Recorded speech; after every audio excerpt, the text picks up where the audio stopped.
Welcome to CS Week Marketplace, third Tuesday at 2 p.m. Eastern webinar series.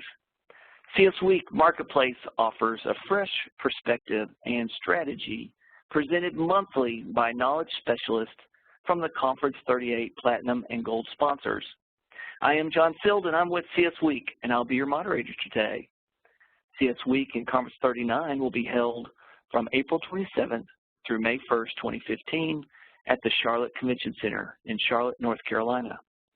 Please note our call for white papers is online, and we'd love to have submissions for further thoughts and in our process of getting people online and set up for speaking. This program will be recorded and available for playback, as are our other archived presentations found under the Educational Venue third Tuesday link on our website. Attendees are encouraged to upload questions in the Q&A panel as they arise. However, all questions will be held until after the presentation for the Q&A segment. Please address your questions to the all icon and not just the speaker. We are pleased to have Maureen, Coveney, and Chad Leonard with Vertex with us today.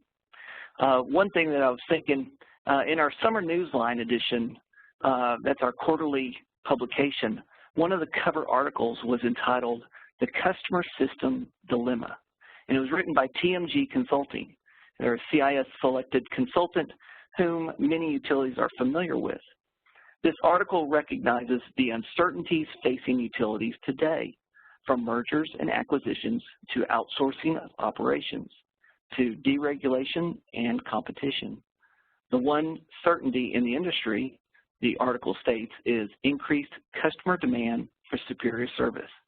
So the dilemma becomes what to do with your CIS system, which TMG refers to as the heart of the utility. While one option is always go with the status quo, and that is do nothing, many utilities today are reviewing their existing environments and comparing it to their target environments, so they can determine a path present, the dilemma, and towards a strategy to deliver on the one certainty in our industry, customer demand for superior service. I think that article sets a good background for our presentation you're about to hear from our speakers today, which is entitled "The Future of Utility Customer Service, Digital, Data-Driven, and Affordable." Let me introduce our speakers. We have online with us Maureen Coveney. She has spent her entire career in the utilities. She started as a nuclear engineer designing nuclear power plants, and she has experience in the transmission and distribution and customer service arena as well. She most recently served Southern California Edison as CIO over their generation portfolio, and later the Director of Leadership and Organizational Effectiveness in change of leading the business transformation over organizational design, re-engineering core processes, and selecting and implementation enabled technologies. She joined Vertex, and she's excited to be with them. She resides in San Diego with 2 children and her husband, Brian. Chad is VP of Business Development Operations. His career is spent working with utilities and to select, implement, and improve their meter-to-cash operations. Chad resides in Phoenix, Arizona. Maureen, I'm going to go ahead and give it over to you and to Chad and let you take it away. Thanks so much, John. So happy to be here. And Chad, if you'd be happy enough to advance me to the next slide, I appreciate it. Thanks so much. So it's wonderful to have the opportunity to share some of Vertex's insights regarding the future of utility customer service in North America. And in fact, you may not be aware of this, but Vertex runs 12 major utility call centers across North America, encompassing over 30 million end consumer utility service contracts. We have about 1,000 customer service agents working for us, and we work with more than 55 utilities across North America. So we're very much focused on what it is that you do. We do not dabble in other industries. We don't take on any of those other industries. We're exclusive to you, our utility friends. And customer experience in North America utilities is all that we focus on, and for us that means we've developed a few core competencies that I want to share with you. The first is we're experts in front office and back office operations. In fact, that's the core of our business. We very much believe in workforce management, quality programs, and contact center performance dashboarding. We don't think they're just nice to have. We think they're essential to managing and optimizing operations across your contact center and across customer service. We know that some technologies are essential must-haves to fuel operational efficiencies and effectiveness and to deliver the customer experience you, our utility end consumers, have come to expect. And thus we've developed core competencies in those enabling technologies, and that includes customer information system platforms and hosting and managed services for those platforms, speech analytics tools, customer-facing portals featuring a wide range of self-service offerings, IVR, of course, mobility applications, and other communication channels that have become important to you and your end consumers. And we're also experts in predicting end consumer behaviors. In fact, I think it would be more accurate to state that we've learned how to model end consumer behaviors in such a way that we can now predict what an end consumer will do, whether and when they will pay their bill, whether they will find a particular utility marketing program appealing enough to enroll in it, whether they're inclined to look for another utility provider or remain with their provider du jour. And we've learned how to embed this information in your core utility business processes so that it can work for you all of the time, not just some of the time, but all of the time. In addition to this powerful Vertex mind share and set of solutions, we do rely on quite a few technology partners to help us do what we do, and a few of those are noted here on the left-hand side of this slide. We'll call out a few of those partners as we share some of the case studies we prepared for you today and that we think are truly relevant to enhancing customer service in today's utility marketplace. Next slide, please, Chad. So let's take a step back and take a look at what's happening from a broad perspective in the industry. John touched on a few of these points when he talked about the article that they ran earlier this year, but in a nutshell, first, we know that our end consumers have an expectation for us, for how they might interact with companies they want something from or with whom they're already doing business. For me, personally, a good example is mobile banking. Between the mobile app my credit union has made available for me on my mobile device or the self-service oriented website, I can pretty much do any of the banking I want to do without walking into the bank or talking to anyone, to be quite frank. Most people cite the Amazon shopping experience as one that they truly enjoy, and I just changed my internet and home network provider to AT&T, and I want to say I'm ever so pleased with the type of interactions I've had with AT&T since becoming one of their customers. And in case Chad is going to speak to AT&T as an example later in his presentation, I won't steal his thunder. I'll simply acknowledge that I'm a happy AT&T customer today. The big essential question that you really must answer is what delights you as an end consumer? Chances are high that whatever delights you is what your utility end consumers are looking from you as their utility service provider to provide them as a customer experience. Moving to the upper right-hand side of this chart, we know that for the past decade, the trend has been and continues to be work harder, not smarter. Just kidding, seeing if you're listening. Work smarter, not harder. From a customer experience perspective, this means seeing the utility customer not just from a single event, but from the aggregation of all the interactions that have occurred in the past and that might occur in the future. It means moving from transactional thinking to outcome-oriented thinking. And at its core, it means formulating the right questions, applying the right models that answer those questions with a high degree of confidence, and then targeting your resources, your very limited resources, around securing those outcomes. Moving to the lower left-hand corner of this slide, we see many utilities struggling with the decision to replace or augment their existing systems of record. And in fact, existing legacy CIS platforms are often difficult and costly to maintain, and they lack the system of engagement point of view, and that they don't provide that 360-degree view of the end consumer. They're cumbersome to use. They were designed for carrying out specific transactions, not necessarily for enabling end-to-end processes or bridging the gap across the chasm of customer experience. But the idea of moving on to a new platform with the capabilities you seek to meet today's regulatory or functional challenges seems probably to you insurmountable. And it carries some degree and sometimes a high degree of risk, mostly because CIS replacement projects are long and fatigue our organizations.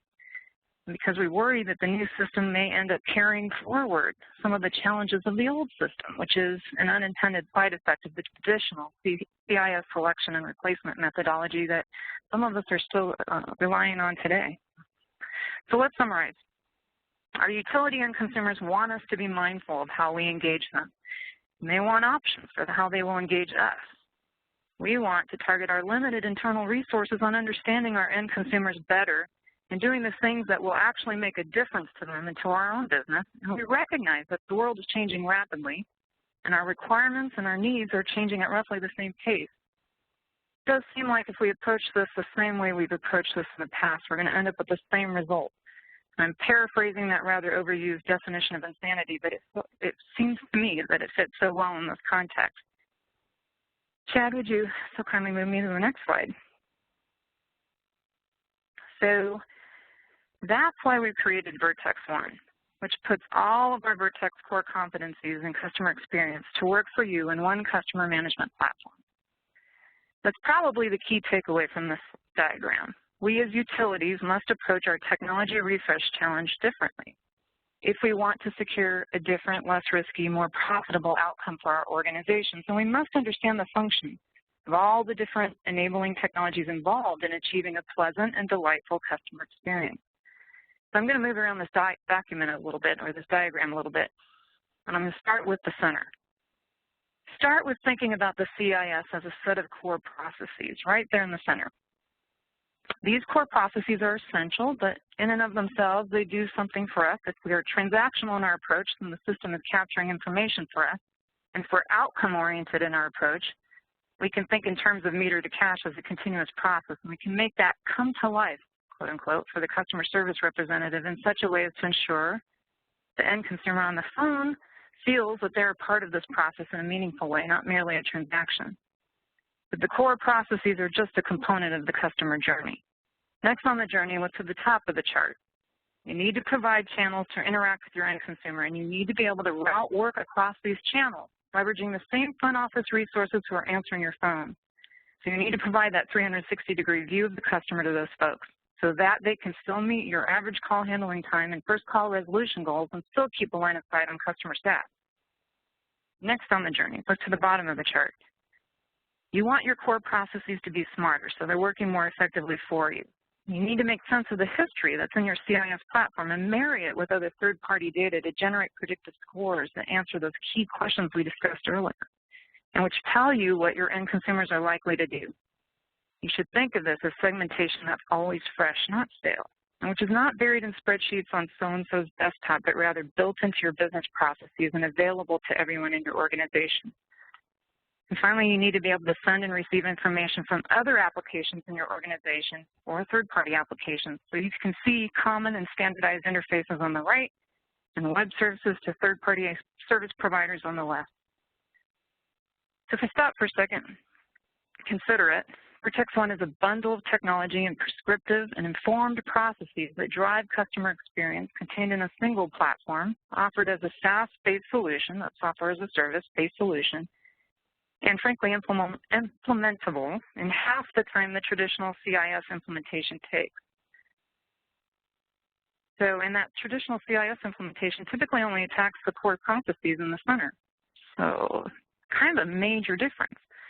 Let me decode the picture a bit more. The blue blocks signify that the technology is readily available, recognized state-of-the-art technology. The orange blocks signify Vertex technology or intellectual property.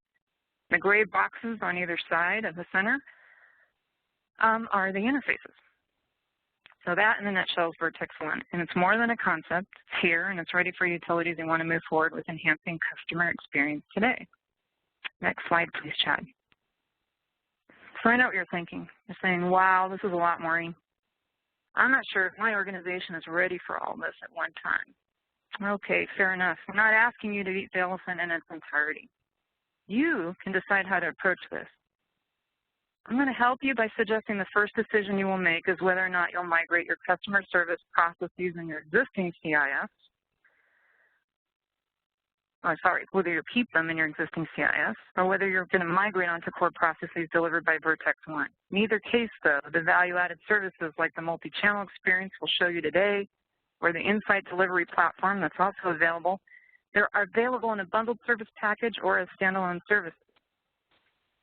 So this key decision, augment your existing CIS or replace your existing CIS. Make that first and build from there. Our long and rather rich history with customer service and with CIS platforms in particular tells us that this approach to enabling your customer service organization with tools, processes, and information it needs today is something truly different.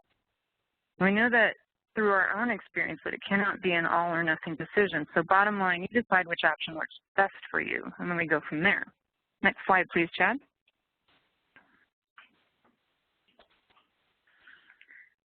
Well, so now it's time to hand off to Chad, but before I do, let me introduce how we think about the services we'll showcase today. We want you to think in terms of the action verbs that help drive outcomes. So the first is capture.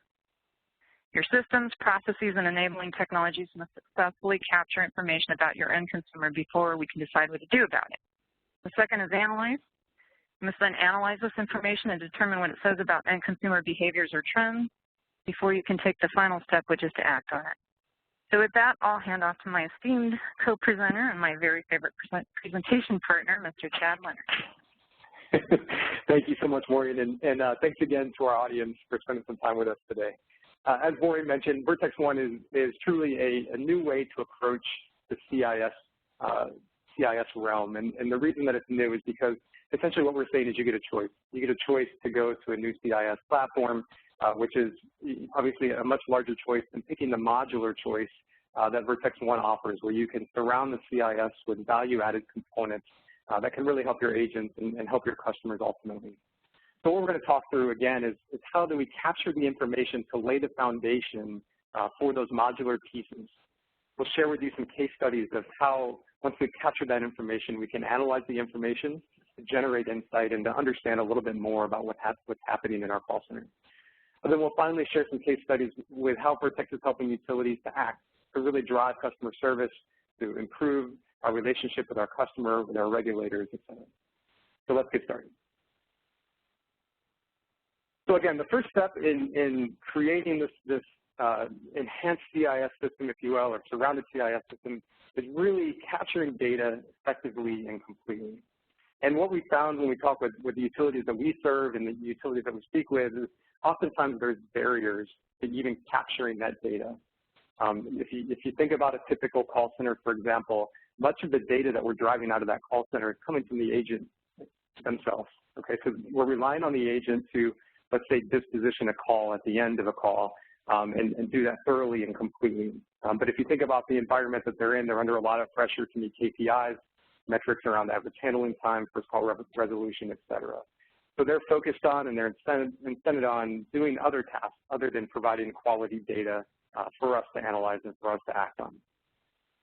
Oftentimes when we meet with call centers and utilities, they also express that there's just missing technology. They have an IVR system, for example, but the IVR logging isn't thorough, it's not comprehensive, it's not catching all the steps. And that leads to an incomplete data set. So, you know, if you think about a utility and you think about a meter-to-cash system or a call center system, we have a lot of data. We know a lot about our customers. We know a lot about their average bills, their consumption, how they pay, when they pay, et cetera. But oftentimes we don't have the rest of that data about that customer. We don't have the external data, demographic data, or income data, or attitudinal data from sources like prisons. So completing that data set to really understand our customers and our customer base is often a barrier that many utilities face. And finally, last but not least, is the link between channels. It's very common now for a customer to be interacting with us at any given point in time on multiple channels. Oftentimes, the customer is logged into the self-service website while they interact with an agent. They have more information in many cases than the agent has themselves. So how do we arm the agent with all the information they need to interact with this customer and really respond in a thorough way to this customer? So let's talk about some of the ways that Vertex is working with our utilities that we host, as well as the ones that we consult for, to really help them to get over these barriers. The first, and perhaps most importantly, is the capturing of data through channels like IVR, through channels like voice. In many of our call centers, we're recording 100% of the phone calls that come in so that we can later analyze them, look for trends, do things like speech analytics, which we'll hit on here in a few minutes. We're logging each and every interaction within the IVR. So every time the IVR is sending data, every time the customer is entering data, we're capturing that data so that we can later analyze it. We're doing similar things across the channels. So if you look at the log in the bottom right, that we'll take a closer look at here in a minute. This is an example of a log from our customer self-service where we know exactly what the agent's doing, exactly what the customer is doing at that point in time. Very detailed logging that we do. This obviously adds up to a lot of data. So, you know, if you look at our call centers, for example, we're logging 107 different event types at any given time. These could be processes like a move-in, or these could be specific transactions like taking a payment, which adds up to about 2 million transactions that we personally as Vertex log per day just for the utilities that we host. So we have a database of about 1 billion rows that we use and we maintain so that we can do some of the analytics and some of the things that we talk about today that many of our utilities are seeing. So let's dive into these logs a little bit more to show you an example of some of this data that I'm speaking of. So again, the IVR can be a hole in the organization from a data perspective. Many IVRs capture some information, but it's not a thorough log of everything that happens. It's important so that we can serve our customers better, but if you think about it, it's also important from a technical or troubleshooting perspective. Where did something go wrong? Which channels are being used the most? Which ones need streamlined? Where do customers fall out of the process and end up calling an agent or just hanging up? So this log, we'll see here in a few minutes how we can actually use the data in this log to analyze what a customer is doing. On the left, you're seeing an example of an IVR log. We log this for every single call that comes across our multi-channel framework. You can see where the customer enters information, for example. You can see where they enter credit card data in a PCI compliant way, obviously. You can see where they pick up the phone. You can see where they hang up the phone. So you can see the entire process from end to end, exactly what the IVR is doing, exactly what the customer is doing. We store this data, and we'll show you in a few minutes how we use it. On the right-hand side, you're seeing an example of our web self-service log. And before we take a look at this, let me explain a little bit more about how we approach web self-service. We found that when an agent helps a customer enroll in web self-service, they're much more likely to use it, and they're much more likely to come back and continue to use it, obviously decreasing calls into the call center. So we've worked with many of our utilities to do a process called Easy Enroll, which is where we actively push for a customer to get enrolled in web self-service and help them to get acquainted that first time. We found remarkable results with doing this, but what it also provides is data that we can use at later points. So what you're seeing on the right is an example of the web self-service logging. I can see in this specific example, about halfway down, that when we actually enrolled that customer in self-service, the system automatically enrolled them in paperless billing. So what this log also shows me is that about 3 seconds later, I can see the new value and the old value. The paperless billing option was changed to a paper bill, perhaps via customer request.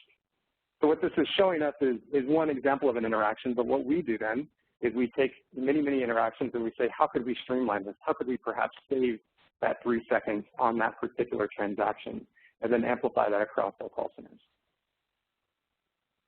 So again, capturing the finite details of each and every interaction is the foundation for the rest of what we'll talk about today. It's the most important step as far as the follow-on activity that we as utilities need to do to really overjoy our customers.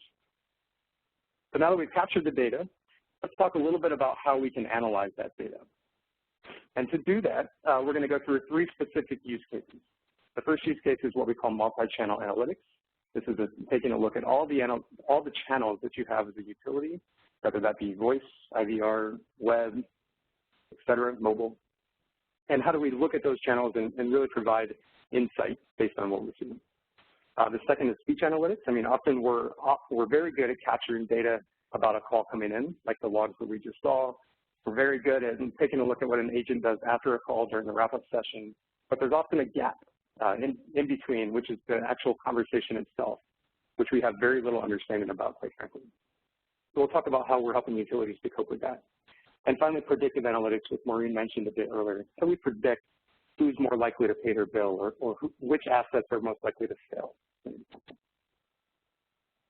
So let's talk about some ways that we use this phase of the project, which is analyze, to really understand what's going on in our call center. The first thing we'll talk about is the multi-channel framework. And again, this is a tool set which provides the agent with many tools which they need to interact with any CIS system.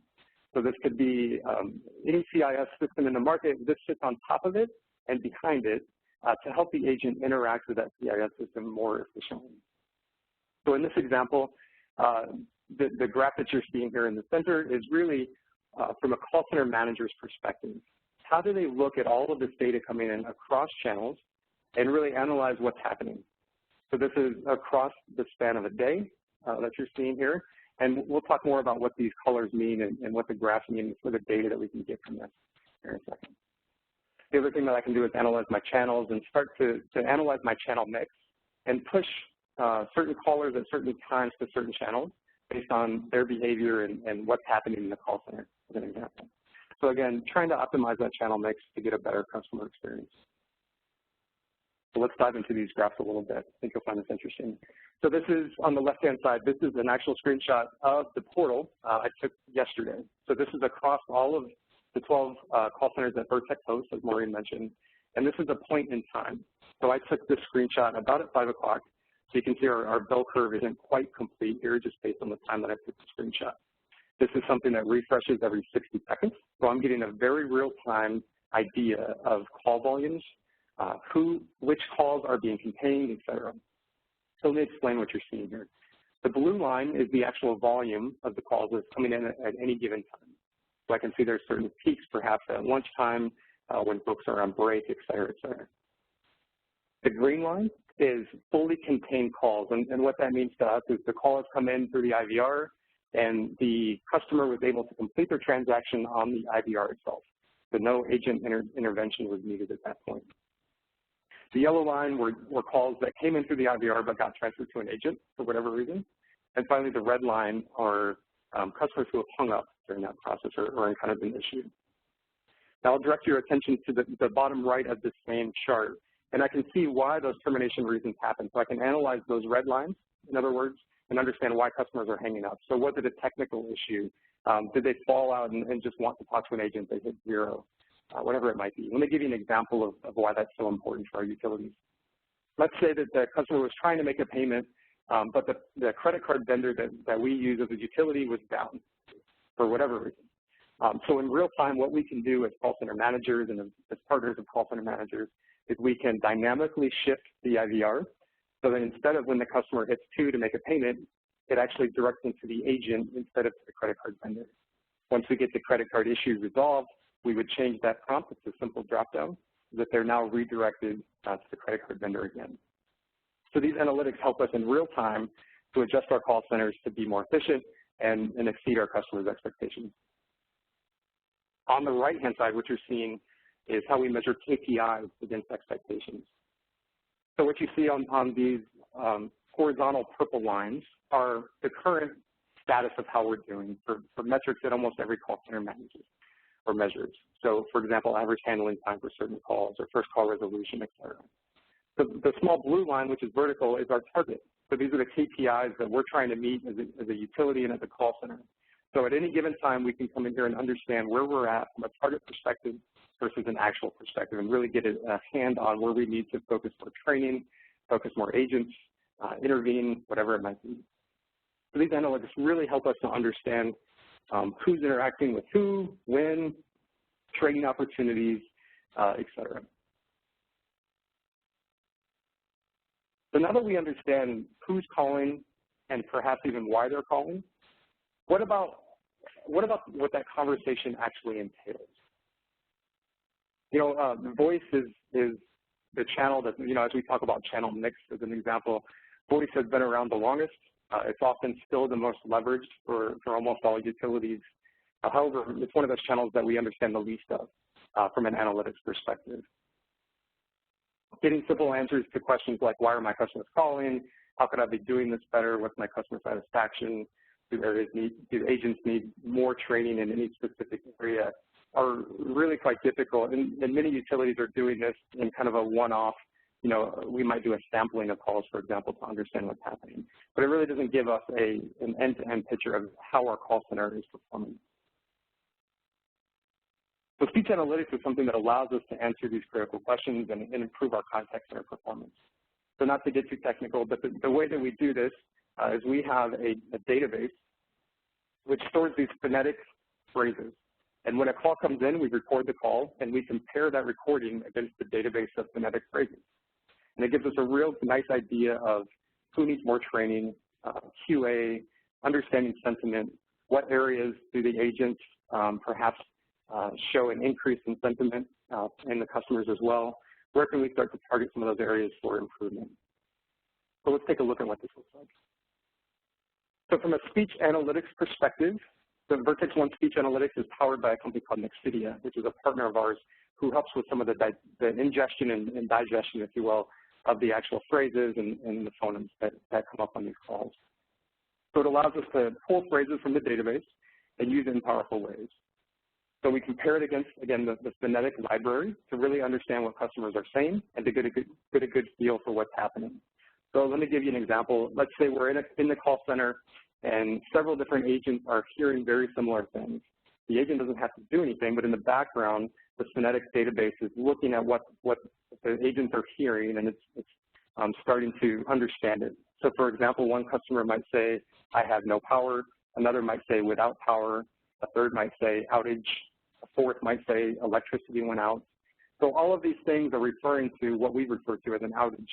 And the system is smart enough to help us understand that all of those things are an outage.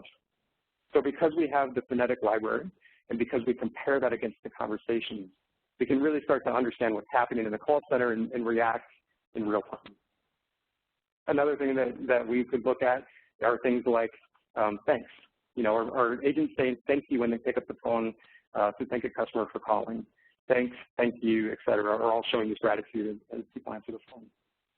Just a quick example. So what we're seeing here in the dashboard, I'll direct you to the dashboard in the upper segment of the screen. This is what you might see for an entire call center. Okay, so this is showing sentiment trending over time. I can see that the longer the call duration on this yellow line here, the more sentiment the call actually has, which makes sense, right? The customer is getting upset, or perhaps the agent's going above and beyond, and the customer is, you know, pleased with the interaction. I can see things like average handling time. I can see things like crosstalk. This word cloud allows me to see certain trending in words. So again, back to the outage example, if we're hearing a lot of the same types of words, the word cloud would reflect in real time what's happening in the call center. The bottom right, and this is where this gets extremely powerful from an agent perspective, is what the agent sees. This is their individual dashboard, which is reflected in because of speech analytics. So for example, they can see the number of calls they've taken, the average duration of the call. They can see their top spoken phrases. So what are they saying most commonly to customers as they pick up the phone? They can see sentiment, and perhaps most importantly, they can see compliance. So as an example, I was with one of our call centers last week, and when there was an outage from a gas perspective, before they could reconnect the customer, they'd have to read a safety message. So speech analytics is a tool that we use to ensure that the agents are reading the safety message thoroughly and completely in that particular circumstance. These can be big news-making events if the compliance is not made. So speech analytics is one of those things that can really help to enforce.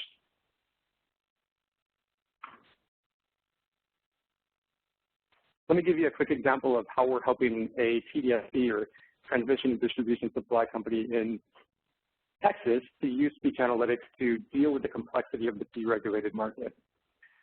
So one of our partners in Texas approached us and was interested in speech analytics. So one of the first things we did was we started to build these queries, these 97 queries, which is later evolved to a little over 100. And the queries are things, like I mentioned, like outages or thank you or specific phrases during wrap-up, for example. These queries, though, we've often, you know, they're great for the bulk of the calls, but they're also good for dealing with specific situations. So one of the queries or one of the set of queries that we wrote was around retailers and the TDSP's relationship with the retailers. So let me give you an example. Retailer A may have about 20% of the calls come into this particular TDSP's call center, but retailer B might have only 10% of the calls come in. And what we realized was that retailer A and retailer B were about the same size. So why does retailer A have so many more calls coming in than retailer B?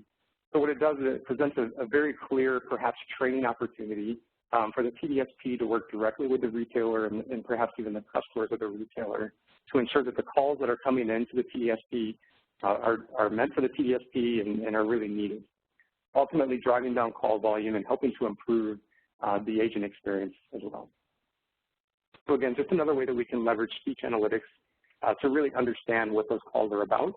In this retailer example, it was as simple as searching for the name of the retailer. Because we have records of each of those calls that come in, we can say how many times did a call come in for retailer A versus retailer B. It's quite simple. And finally, so we've talked about multi-channel analytics and we've talked about speech analytics. The third prong of the analyze approach is predictive analytics. And Maureen alluded to this a bit earlier in the introduction. So really, this is all about, understanding as a utility that customer engagement is not free. There's a cost to every email we send. There's a cost to every phone call we take. There's a cost to every letter we send, et cetera. And how can we do things as a utility more efficiently and more effectively? As we mentioned, we have a ton of data at this point. So we've captured data from the IVR system. We've captured data from external sources. We have a complete log of our web self-service, and now we have a log of our voice recordings. So how can we leverage that data to really drive customer behavior within our call center? So important scenarios that we've worked with utilities on are how likely is the customer to default on their debt? So for example, we worked with a utility in St. Louis who was having pretty severe debt problems. We worked with them over the course of months to identify customers and assign propensity scores to each and every one of them. The propensity score was based on work done by our data scientists and our analytics team to really understand each and every customer, start to group them into groups, and then revise our collection strategy to be appropriate to each and every customer. So for example, if the first step in the collections process is to make a phone call, a customer with a high propensity to pay might get a more friendly phone call than a customer with a low propensity to pay. And what we found is that that really does change behavior. Now, obviously, we have to do this within the regulations of each utility, and we have some confines that we have to keep in mind. But even keeping that in mind, we were able to make a dramatic improvement at the specific utility in St. Louis. We'll talk here in a few minutes about how to get folks more active in energy efficiency programs as another example of how predictive analytics can really make a difference for a utility. Okay, so we talked about capturing data, making sure that we're doing that in a thorough and cost-effective way. We talked about how to analyze that data through things like speech analytics and multi-channel frameworks. Let's dive a little bit more into how to act. So how to use that data and how to use that analysis to ensure that we're making the best of each and every interaction. So the two ways that we'll talk about this are again, through our multi-channel interaction framework. And we'll talk a little bit more about how to enroll customers in things like energy efficiency programs. Now, this happens to be an energy efficiency example, but keep in mind this could be used for enrollment in any program. So it could be budget billing at a certain time of the year, or auto pay, for example, for paperless billing. So what you're seeing here is the agent's perspective of all of this work that we've been doing. So we captured all of this data and we ran all these analytics about these specific customers. So what does that really mean to the agent? So what you're seeing in the background is the CIS system. This happens to be VertexOne, which is powered by SAP. You see our multi-channel framework sitting on top of the CIS system. So I mentioned that the multi-channel framework is really CIS agnostic. This is a good view of what that looks like from an agent's perspective. So the first thing I would see as an agent, as a customer calls in, is I would go to the work item history.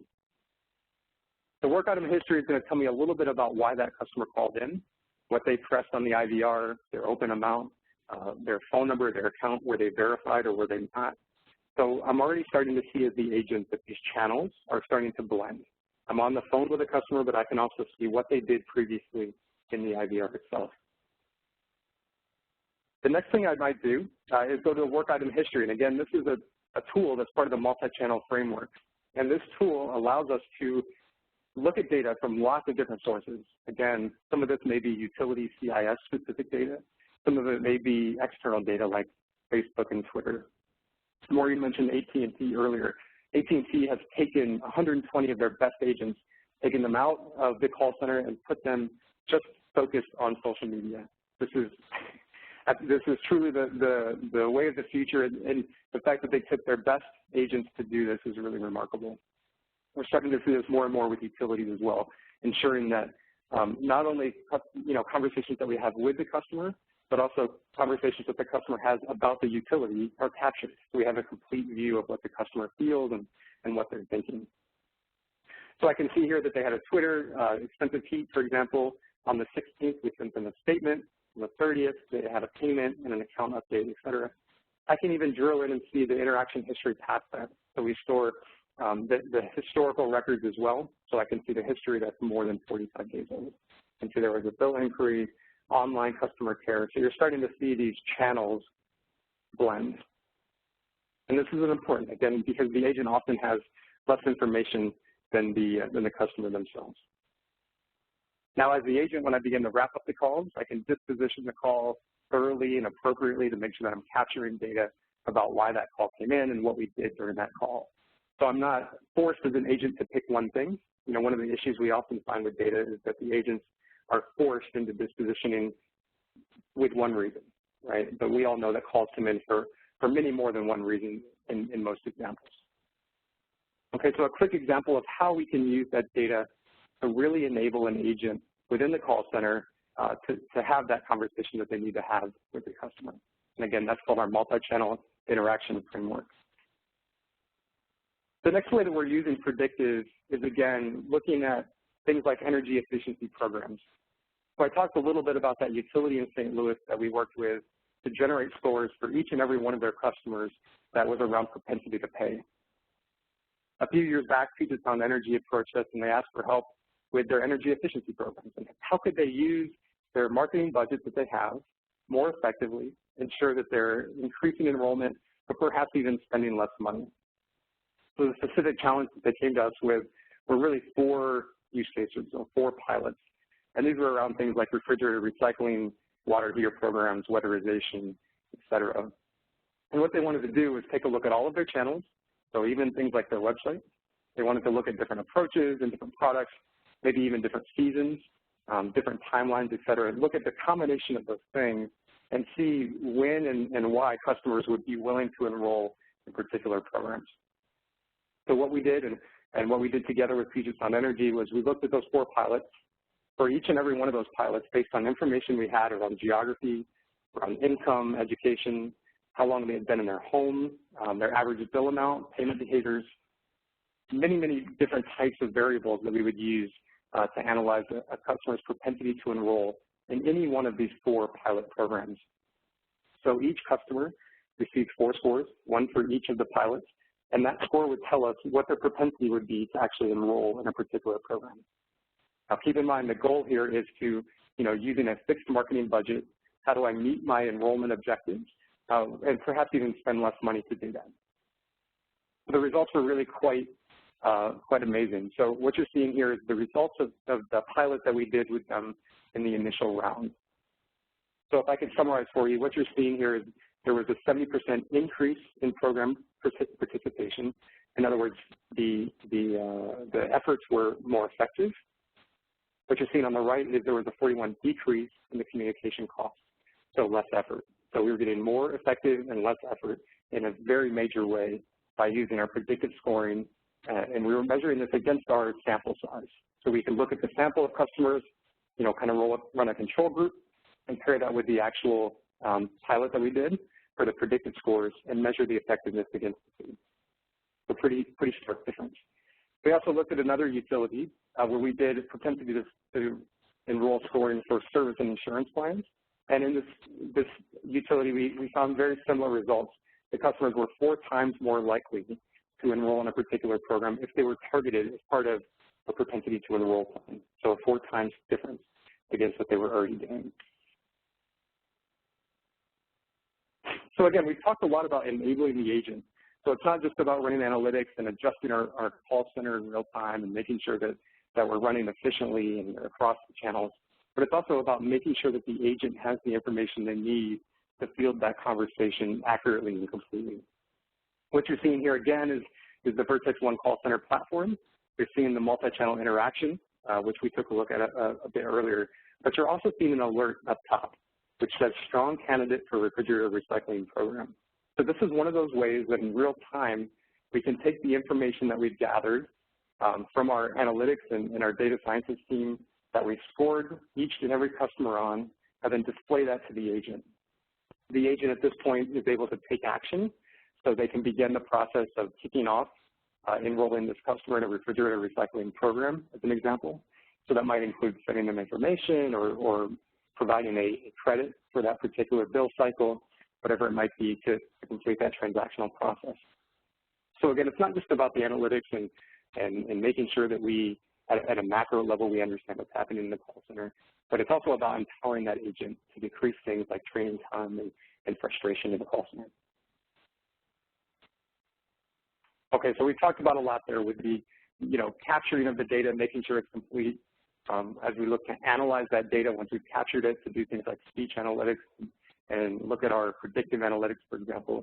But then finally, our propensity scoring is another example when we look to act. So with that, I'm going to turn it over to you, Maureen, to do a quick summary and perhaps open it up for some Q&A. All right. Thanks so much, Chad. Yeah, you covered a lot of content here for our audience at home, a lot to kind of think through. But hopefully you can see how the team at Vertex has focused our investment to make you and your utility masters of customer experience. That's really what we're aiming to do. We talked a lot about VertexOne, specifically about how you have flexibility and choice and how you approach your customer service technology decisions and business process optimization decisions.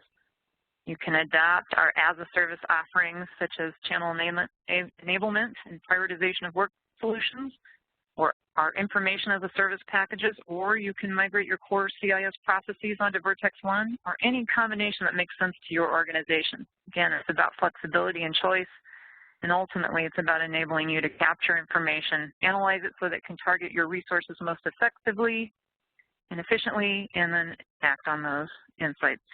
So why don't you move to the next slide? And so what can you do today? I want to give you something to think about doing today. Let me tell you a couple things right out the gate. So here's what I'd suggest, or what we're suggesting. In the area of capture information, it might make sense to perform a multi-channel assessment. This is a pretty valuable offering, and it involves a rapid turnaround engagement that arms your team with a roadmap for the capture space. Several Vertex customers have engaged us successfully in this capacity to assess their business. Companies like Union Gas in Canada and Epcor Water here in the States, and all have used the result to help guide them on their channel enablement journey. In the area of analyzing for insights, might we suggest a speech analytics demonstration with a quick turnaround business case discussion to help your team learn about how speech analytics insights can generate a quick return for your contact center team? Pretty easy thing to do, doesn't take a lot of time. And finally, in the area of ACT, we think it would be worth your while to choose a focus area, be it credit and collections or enrollment in various programs of interest, pick your area of interest, or in customer acquisition or retention if you participate in a deregulated market. Choose that focus area and then contact us to learn how we can provide predictive scores to target your treatment strategies and associated messaging, enabling you to achieve your business goals and delight your customers in the process. I didn't spend a lot of time today talking about, neither did Chad, about how you could migrate to the VertexOne Contact Center Core Process model. But don't be shy, reach out and get some more information from us. We have a whole methodology and a very quick, streamlined approach for that, and we'd love to share more. So some easy, low-hanging fruit to grab as your next steps. I want to thank you for your time today, and with that, we'd like to open this session up for Q&A, and I'll just start with the quickest and easiest question. Is this presentation available? Yes, it will be. Available as PDF. We'll be happy to send it to you. And back to you, I believe, John? Yes, I'm right here. I want to thank you, Maureen and Chad, for a great presentation. A lot of information, a lot to digest. And so well done. I do have a couple of questions that has come across. The first question that I have is, how quickly can a utility get up and running on VertexOne as a core service platform? Okay, so I'll take the first pass of that, and Chad, you can add some color if you like. And we have the methodology that I just spoke to. takes about 9 months. A typical CIS upgrade or re-implementation or brand new implementation takes at least 18 months to 2 years. We've seen them done occasionally, ever so occasionally, in a faster way, but this particular process, since it involves migrating to an already built platform with a core service model, takes 9 months. Okay, very well. And a follow-up to that question is, how quickly can you get up and running the multi-channel as a service? Okay, great. Well, we do have this deployed in a number of utilities across North America, and it's taken us 3 to 4 months to get that service up and running, and that's been our experience base. So it doesn't take a whole lot of time, and we're offering it as a service, so hosted and managed services as a model. Awesome. What percentage of data comes from in-house systems versus external data sources in predictive analytics space?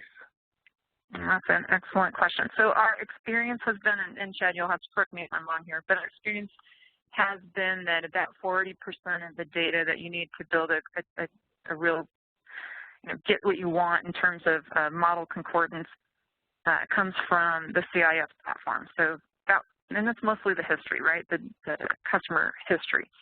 The rest of it comes from the data sources that Chad talked about, which aren't expensive and not very hard to procure, but it's typically the attitudinal and demographic data that are available from third-party data sources. So about 60% of it comes from external data. Yep, and just quickly to add, a lot of times we can rent that data. So if it's a one-time, pilot that we're running, we can rent that data, which makes it even less expensive than going out and purchasing that particular data. Okay. Next question. How does Vertex determine which variables matter in predictive analytics analysis? So that's where kind of the science and a bit of the art comes into. It's mostly science, though, because we have our chief scientist, our chief methodologist, a gentleman named Bob Steffen. I always say Robert Steffen, but Bob Steffen. His method is basically to build a regression analysis or a regression model. And that regression model, we can churn through a number of variables. Typically, I think you talked about Puget Sound Energy. There were numerous variables that were available to us, upwards of, almost, I think, a couple hundred, actually. And we churn that down to the 11 or 12 that make any sense to you from the standpoint of solving the regression model and looking for a specific level of concordance across those variables. So that's what tells you which variables actually matter, right? And then you can use that to get that level of confidence that you're looking for in the scores.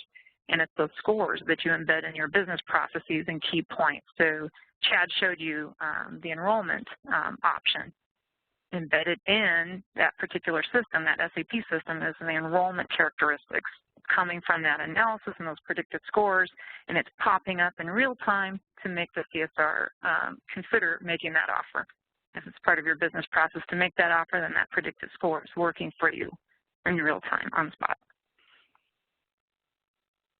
And I think that almost always this is an iterative process. So, for example, with our utility that we work with in St. Louis for the propensity to pay, we continue to work with them to refine that model, because not only does the model change, but frankly the demographics of the territory can change, or the algorithm and what is needed from the algorithm can also change.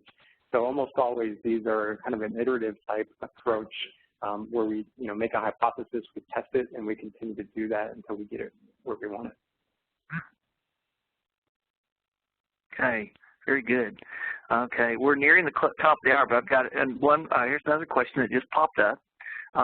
In your experience, which channels are the most important in multi-channel enablement?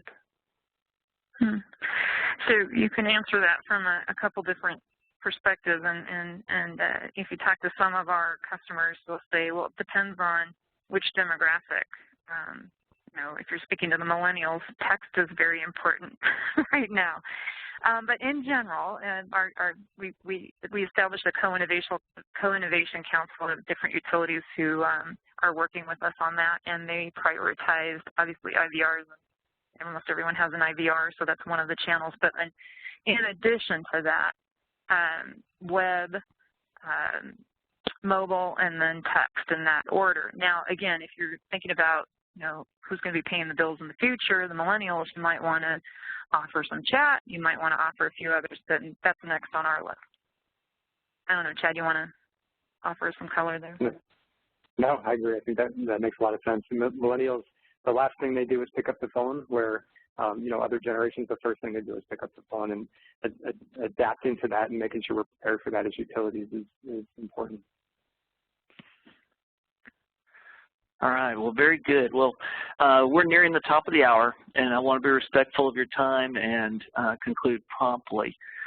If your question was not answered, please contact Lisa Collins within the CS Week office, and we will forward the questions to our presenters, and they will get the follow-up, and we'll send it back to you. At this time, we want to thank our attendees for being on this webinar, and this concludes the webinar.